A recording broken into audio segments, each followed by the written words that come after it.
All right, so looks like we've got a bunch of questions about these IRS tax transcript codes. Want to crack the code and figure out what they mean for your refund, maybe even your tax bill. Well, you've come to the right place. We're going to break it all down. Yeah, these codes, they're like, they really offer a peek behind the curtain of the IRS. Super fascinating stuff. I agree. It's like, whoa, this is how it all works. So let's jump right in, okay? A really common one is TC 150. Now, does that mean like you're good to go, refund's on its way? Not quite. The TC 150, it just means the IRS has processed your return, so it's the first step. Yeah. Doesn't necessarily mean you're getting a refund, you know. Okay, so it could go any which way. You might owe, you might get money back, could be a wash.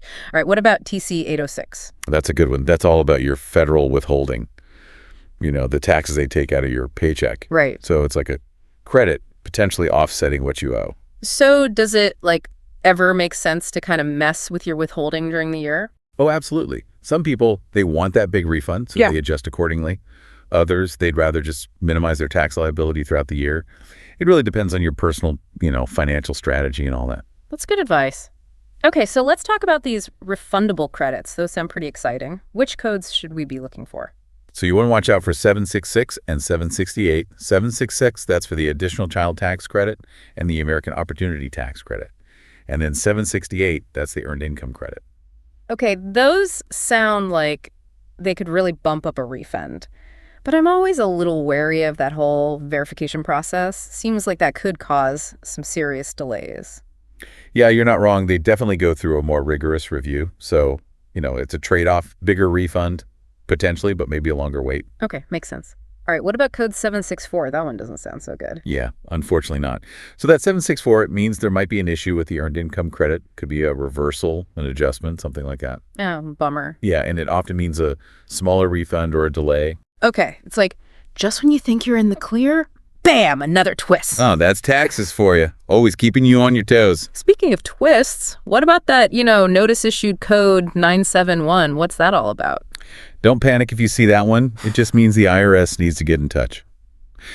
Could be about anything, really. Verification, refund adjustments, you name it. So could be good, could be bad, but definitely don't ignore it, right? Exactly. Read it carefully, respond promptly, you'll avoid headaches later on. Great advice. All right, what about 570 and 571? Those seem kind of connected. They are. So 570, that's a hold, basically. They need to verify something. Maybe you're missing a document, something like that. Then 571, that's the all clear, back on track. So 570 is like, hold your horses, and 571 is, we're off to the races. Got it. What about 810 and 811? I keep seeing those called refund, freeze, and thaw, which sounds kind of ominous. Yeah, those ones are important. 810 means they've frozen your refund. They're holding it until they sort some things out. What kind of things would cause that? Often it's identity theft concerns, or maybe they need to take a closer look at your return. So it's like a, higher level of scrutiny. Yeah, exactly. And then 811 means you're good to go. Yep, freeze is lifted, things are moving again. All right, 810. Hold your breath. 811. Breathe the sigh of relief. Okay, what about these offset codes, 8998 and 826? What are those all about? Those are about debts, basically. Yeah. Part or all of your refund might be used to pay off what you owe. Wait, so they can just take your refund? In certain situations, yes. So 898 means you have a state debt. Could be taxes, child support, things like that. 826 is a federal debt, student loans, back taxes, that sort of thing. So it's good to know if you're expecting a refund and you see one of those codes, you might want to check if you have any outstanding debts, right? Absolutely. Always best to be prepared. Okay, another one that probably makes people nervous, code 290, disallowed claim. What's going on there? That just means the IRS denied a claim for a credit or refund that you put on your return. So is that it? No chance of getting that money? Not necessarily. You might be able to appeal. Yeah. Just got to review the notice carefully. Understand why they disallowed it. Okay, so there's still hope. What about 977? That one seems like it could mean a couple different things. Yeah, 977 can be a little tricky. Could mean they found income you didn't report, or it could mean you filed an amended return. So you gotta look at the context, figure out what's going on. Exactly. All right, last but not least, the code we all want to see, 846. That's the moneymaker. 846, refund approved. It's on its way. And then it's just a matter of watching your bank account. You got it. Okay, so we've covered a lot of those codes. Now let's dive a little deeper into the reasons behind some of these things, especially the processing holds. What are some common reasons the IRS might, hit the pause button on a return? Well, one of the biggest ones is verification. The IRS, they've got all these safeguards in place to prevent fraud, make sure everything's accurate. Makes sense. They're dealing with millions of returns. Right. So if anything on your return raises a red flag, they might need to verify certain info, like income, deductions, dependents, filing status, all that thing. Or if there's a mismatch between what you say and what their records show. Exactly. That could trigger a hold. That's where that 570 comes in, right? Like, hold on, we need to double check. Yep, that's it. Okay, so verification's one reason. What else might cause a delay? Sometimes it's just missing info. Forgot to sign the return, crucial form is missing, things like that. Oh, yeah, we've all been there. It happens. But good news is, once you provide that missing info, the hold should be released. That's good to hear. Okay, those refund freezes, those seem a bit more serious. What causes them? Well, those are often related to identity theft concerns, maybe suspected fraud. The IRS, they take identity theft very seriously. They've got sophisticated systems to detect it. It is scary how common identity theft has become these days. It's true, and tax returns are a prime target, unfortunately. So how do they even know if someone's identity's been compromised? They look for certain red flags, like multiple returns using the same Social Security number, or suspicious filing patterns, or mismatches between the info on the return and their records. So they're like, what, financial detectives? Looking for clues? Huh. That's a great way to put it. And if they get suspicious, they'll freeze the refund until they can verify your identity. So that's that 810 code in action. Everything's on hold. Exactly. I can imagine that's frustrating if you're really waiting on that refund. Oh, yeah, especially if you've done everything right. Well, but I guess it's better to be safe than sorry, right? Definitely better to have a delay than risk having your refund stolen. Makes sense. All right, let's talk about those offset codes again, 898 and 826. So that's where they use your refund to pay off other debts, right? That's right. It's part of a program called the Treasury Offset Program, or TOP for short. TOP sounds serious. It is. That's how federal and state agencies collect overdue debts, like unpaid taxes, student loans, child support, even unemployment overpayments. Wow, so it's not just tax debts? Nope, lots of things. So if you owe money to one of those agencies and you're getting a refund, they can just take it. Pretty much, yeah. The IRS doesn't have much leeway there. If they get a notice from TOP, they have to offset the refund. So is there any way to, fight it? Depends on the situation. If you think the debt's invalid or it's already been paid, you should contact the agency that initiated the offset. Okay, so it's worth looking into if you think there's been a mistake. Absolutely. All right, let's move on to that code 290 again, the disallowed claim. What are some of the most common reasons they might deny a credit or a refund? Well, often it's because the taxpayer simply doesn't meet the requirements for the credit or refund. Makes sense. Got to make sure you actually qualify before you claim it. Right. Each credit and refund has specific rules, and the IRS is pretty strict about enforcing them. What else might cause that disallowed claim? Sometimes it's just errors, inconsistencies on the return, math mistake, information entered incorrectly, things like that. Easy to do, especially when you're rushing. It is, but even small errors can lead to problems, so double check your work. Accuracy is key, but what if you think you do qualify and the IRS says you don't? Well, you have the right to appeal. The notice will tell you how to do that. Okay, so it's not the end of the world if you get that notice. You still have options. Exactly. All right, last one, that code 977, the one with the double meaning. How do you tell if it's about unreported income or an amended return? Usually the notice will clarify things. If it's about unreported income, they'll probably ask for documentation to support your original return. So they're giving you a chance to explain yourself. Right.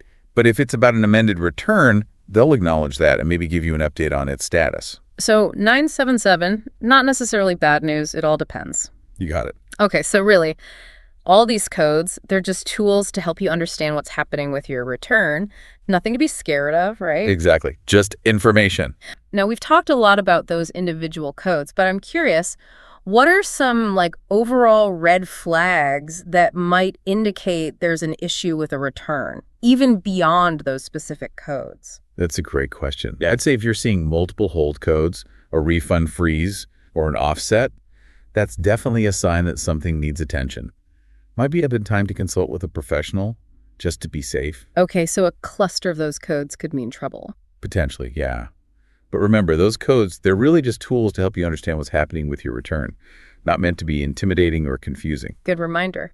Well, I think we've covered just about everything on those codes and audits. Any final thoughts for our listeners before we move on? I think the most important thing is knowledge is power, especially when it comes to taxes. Understanding these codes can really help you feel more confident and in control of your tax situation. Absolutely. And if you're ever unsure about anything, a tax professional can be a huge help. All right, so we've really gotten into the nitty-gritty of these codes and, the reasons behind the holds, the freezes, all that. But I think before we wrap things up, we got to talk about that big question that everyone's probably wondering. You mean audits? Exactly, audits. It's the scariest part of this whole thing. It can be, yeah. But let's demystify it a bit. The first thing to understand is that, not all audits are the same. Okay, so what are the different types of audits people might encounter? Well, the most common one is a correspondence audit.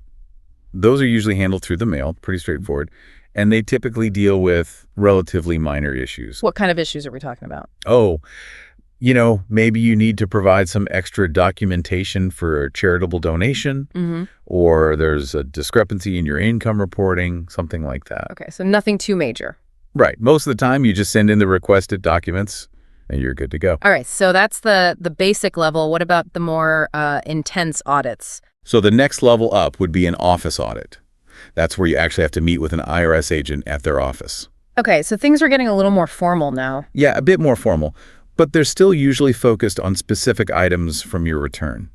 Could be something more complex, like business expenses, rental income, self-employment income, things like that. Basically anything that requires a closer look at your finances. Exactly. And then, of course, there's the one that everyone dreads, the field audit. Ah, yes, the field audit. What exactly happens during a field audit? So in a field audit, an IRS agent actually comes to your home or business to review your records. Whoa, that's a whole other level. When would they do that? Field audits are usually reserved for the most complex cases, or when there's a strong suspicion of fraud. So hopefully most people never have to deal with that. Yeah, fingers crossed. Okay, well, let's talk about what to do if you actually get that audit notice. What's the best way to approach the situation?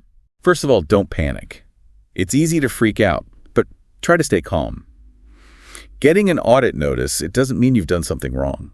I know, but it's hard not to, immediately jump to the worst case scenario. I get it, Yeah. But honestly, it's just part of their process. They're just making sure everything's on the up and up. So yeah, take a deep breath, read the notice carefully, understand exactly what they're asking for. Okay, so no ignoring it and hoping it goes away. Definitely not. They'll usually tell you what documents you need to provide, right? Yeah, the notice will outline everything. So being organized is super important. What if you can't find everything they're asking for? It happens. Don't worry.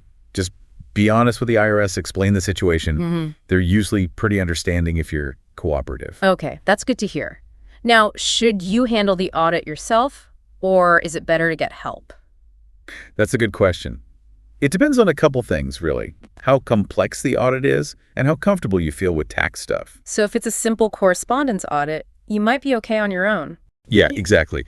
But if it's more complicated or you're just feeling lost, definitely talk to a tax professional. Okay, they can kind of guide you through the process and make sure you're doing everything right. Exactly. They're there to help. So to sum it up, don't panic, be organized, and don't be afraid to get professional help if you need it. Perfect advice. Well, I think we've covered a lot of ground today. We talked about those mysterious codes, figured out what they mean, why they happen, and we even tackled the scary stuff like audits. We did. It's been a pretty thorough deep dive. And most importantly, you, our listener, now have the knowledge to navigate your tax journey with confidence. That's what we're here for. So the next time you see a code on your tax transcript, don't just freak out. Take a minute, understand what it means, and take action if you need to. And remember, if you're ever unsure about anything, a tax professional can be a great resource. Absolutely. They can help you make sense of it all. Well, that brings us to the end of our deep dive today. Hope you found it informative and maybe even a little bit empowering. It's been a pleasure. And remember, knowledge is power, especially when it comes to your taxes. Couldn't have said it better myself. Until next time, happy filing, everyone.